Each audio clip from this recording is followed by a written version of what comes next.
दोस्तों, इस वीडियो में सी टेट, यूपी टेट और हरियाणा टेट से संबंधित बाल विकास एवं शिक्षा शास्त्र के कुछ महत्वपूर्ण प्रश्न हैं। इसको ध्यान से देखिए और पूरी वीडियो अंत तक देखिए, जिससे आपको बाल विकास एवं शिक्षा शास्त्र से संबंधित प्रश्नों को समझने में आसानी रहेगी। तो आइए दोस्तों, शुरू करते हैं आपका पहला क्वेश्चन। CWSN का अर्थ क्या है? CWSN children with special need, अर्थात विशिष्ट आवश्यकता वाले बच्चे। तो इसका ऑप्शन 1 ही सही है। नेक्स्ट क्वेश्चन, निम्न में से कौन सा परामर्श का एक तत्व नहीं है? दोस्तों, परामर्श का तत्व साक्षात्कार होता है, विश्वास होता है, संप्रेषण होता है, परंतु वृत्तिक वृद्धि ये नहीं होता, इसलिए ऑप्शन 1 सही है। नेक्स्ट, मनोविज्ञान शाला उत्तर प्रदेश कहाँ स्थित है? दोस्तों, आगरा, इलाहाबाद, लखनऊ, वाराणसी। दोस्तों, मनोविज्ञान शाला उत्तर प्रदेश लखनऊ में ही स्थित है, इसलिए ऑप्शन 3 देखते हैं।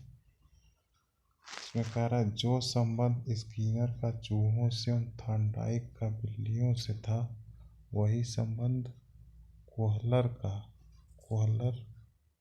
गेस्टाल्टवादी सिद्धांत के जनक माने जाते हैं, और इनका संबंध वन मानुषों से था, इसलिए हमारा ऑप्शन 4 सही। अधिगम का पठार है। दोस्तों, अधिगम का पठार, अधिगम की समाप्ति नहीं होती है, अधिगम में अवरोधन होता है। इसका ग्राफ इस तरह से होता है, ऐसे जाता है और ये धीरे धीरे रुक जाता है, फिर बढ़ता है, फिर रुक जाता है। तो इसलिए इसका ऑप्शन 2 है। संकलनात्मक परामर्श के जन्मदाता कौन माने जाते हैं? दोस्तों, संकलनात्मक परामर्श के जन्मदाता थॉर्न को माना जाता है, इसलिए हमारा ऑप्शन 2 के साथ चला जाएगा। नेक्स्ट, छात्र के अवांछित व्यवहार के संशोधन हेतु सबसे प्रभावी विधि कौन सी है?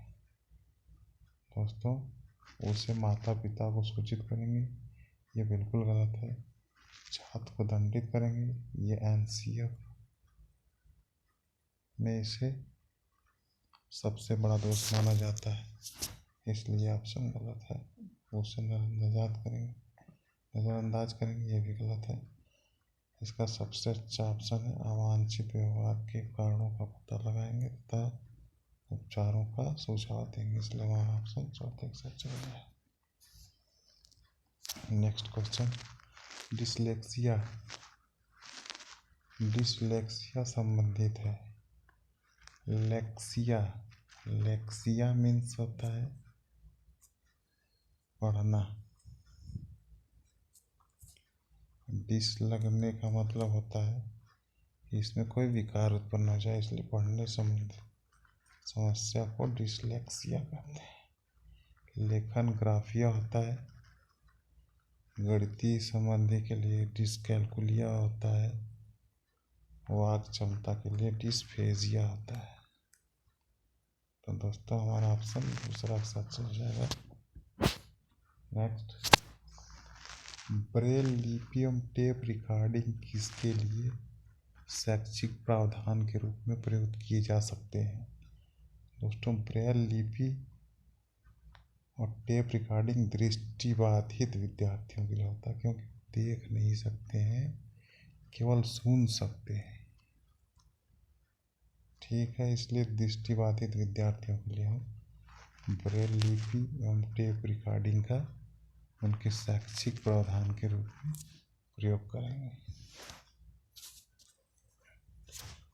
दी बिहेवियर ऑफ ऑर्गेनिज्म नामक पुस्तक के लेखक दोस्तों स्किनर है, इसलिए हमारा ऑप्शन दूसरे के साथ चला जाएगा। निम्न में से कौन सी कक्षा शिक्षण में जनतांत्रिक शिक्षण नीति नहीं है? जनतांत्रिक मतलब डेमोक्रेसी, मतलब बाल केंद्रित। अन्वेषण ये हो सकती है, मस्तिष्क विकलन ये भी है, योजना भी है, व्याख्यान ये शिक्षक केंद्रित होती है, इसलिए हमारा ऑप्शन दूसरे के साथ चला जाएगा। नेक्स्ट क्वेश्चन, निम्न में से कौन सी समावेशी शिक्षा की एक विशेषता नहीं है? दोस्तों समावेशी शिक्षा की विशेषता ये होती है, समावेशी शिक्षा एक सतत प्रक्रिया है, यह कोई उपार्जित अवस्था या उत्पाद नहीं है। यह दिव्यांग बालकों की देखभाल से उनकी शिक्षा, व्यक्तिगत विकास की सेवा में बदलाव है। सभी विद्यार्थियों की क्षमताओं को अधिकतम स्तर तक बढ़ाना चाहती है, इसलिए हमारा ऑप्शन दूसरा ही हो जाएगा कि यह केवल विशेष आवश्यकता वाले छात्रों को सीखने में देती है, यही आपका विशेषता नहीं है, इसलिए हमारा ऑप्शन यही सही हो जाएगा, ऑप्शन दूसरा। अगला क्वेश्चन है, निम्न में से कौन सा फ्लैंडर की अंतःक्रिया विश्लेषण प्रणाली से संबंधित नहीं? दोस्तों अभिभावक कथन, ऑप्शन इसका चला जाएगा। नेक्स्ट क्वेश्चन, संभाषण में अर्थ की लघुत्तम इकाई क्या होती है? दोस्तों रूपग्राम संभाषण में अर्थ की लघुत्तम इकाई है, इसलिए हमारा ऑप्शन तीसरा सही है। नेक्स्ट, छात्रों में सही व्यवहार प्रशिक्षण हेतु सर्वाधिक महत्वपूर्ण क्या है? दोस्तों पुरस्कार देने से कोई बच्चा आगे नहीं बढ़ सकता, प्रशंसा ज़्यादा अच्छा नहीं होता, दंड तो बिल्कुल ही नहीं। सही व्यवहार का प्रस्तुतिकरण आप करेंगे वैसे बच्चा भी करेगा, इसलिए छात्रों में सही व्यवहार के प्रशिक्षण हेतु सर्वाधिक महत्वपूर्ण सही व्यवहार का प्रस्तुतिकरण करने से। नेक्स्ट क्वेश्चन, समस्या समाधान में लक्ष्य प्रवणता की संप्रदाय को किसने प्रस्तावित किया था? दोस्तों इसका ऑप्शन हमारा हल के साथ चला जाएगा। इनमें से कौन सा शिक्षण की विचारधारा से संबंधित नहीं? डेविड ह्यूम, इसका ऑप्शन हमारा चला जाएगा। निम्न में से कौन सा शिक्षण अधिगम का स्तर नहीं है? स्मृति स्तर है, अवबोध स्तर है, परावर्ती स्तर। दोस्तों दूरवर्ती स्तर नहीं है, इसलिए हमारा ऑप्शन चौथे के साथ चला जाएगा। हम करके सीखते हैं, यह किसने कहा था? डॉक्टर नेस ने कहा था, इसलिए हमारा ऑप्शन पहले के साथ चला जाएगा। निम्न में से कौन सा शिक्षण का स्तर नहीं है? दोस्तों स्मृति है, बोध है, चिंतन है, वर्णन शिक्षण का स्तर नहीं। शिक्षण की अंतःक्रियात्मक अवस्था में मुख्य संक्रिया होती है। दोस्तों क्रिया प्रतिक्रिया होती है, निदान होती है, प्रतिक्रिया, इसलिए हमारा ऑप्शन उपयुक्त सभी के साथ चला जाएगा। एक बालक काली गाय, काला कुत्ता तथा काली वस्तुओं को देखकर डरने लगता है, मतलब वह उद्दीपक को सामान्यीकरण कर लेता है, इसलिए हमारा ऑप्शन उद्दीपक सामान्यीकरण तीसरे के साथ चला जाएगा। सीखना एक तरह के व्यवहार का संशोधन है, विचार नहीं है, प्रसार नहीं है, विस्तार नहीं है, इसलिए हमारा ऑप्शन पहला ही सही है। दोस्तों स्किनर बॉक्स का प्रयोग किया जाता है प्रसूत अनुबंधन के लिए।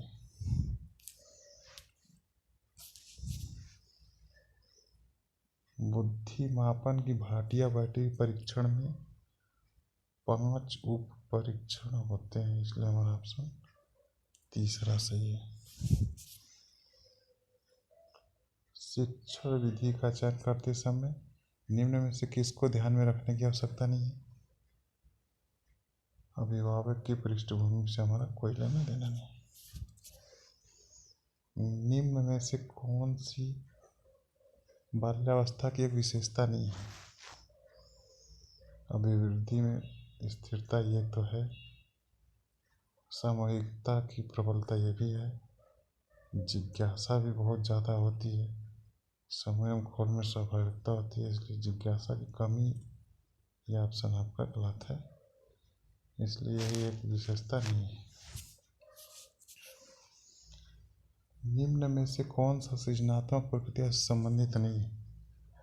दोस्तों आयोजन, उद्भवन, प्रबोधन ये संबंधित होती है, अभिप्रेरणा संबंधित नहीं होती है, इसलिए हमारा ऑप्शन तीसरा है जो बिल्कुल सही है।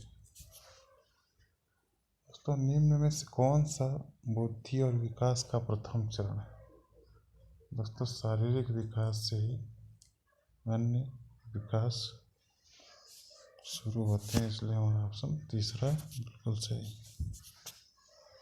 दोस्तों भारतीय संविधान के अनुच्छेद में 6 से 14 आयु वर्ग के बच्चों को निःशुल्क एवं अनिवार्य शिक्षा का अधिकार शामिल किया गया है।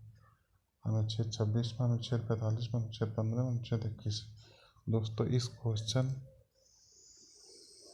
को आप कमेंट बॉक्स में बताइए कि इसका ऑप्शन क्या है, मैं सबको देखूंगा। और आप ये भी बताइए कि 30 में से आपके कितने क्वेश्चन सही बैठ रहे हैं। तो दोस्तों ये चैनल आप शेयर करें, ज़्यादा से ज़्यादा शेयर करें ताकि और भी आपके दोस्त लोग इसका लाभ उठा सकें। दोस्तों धन्यवाद।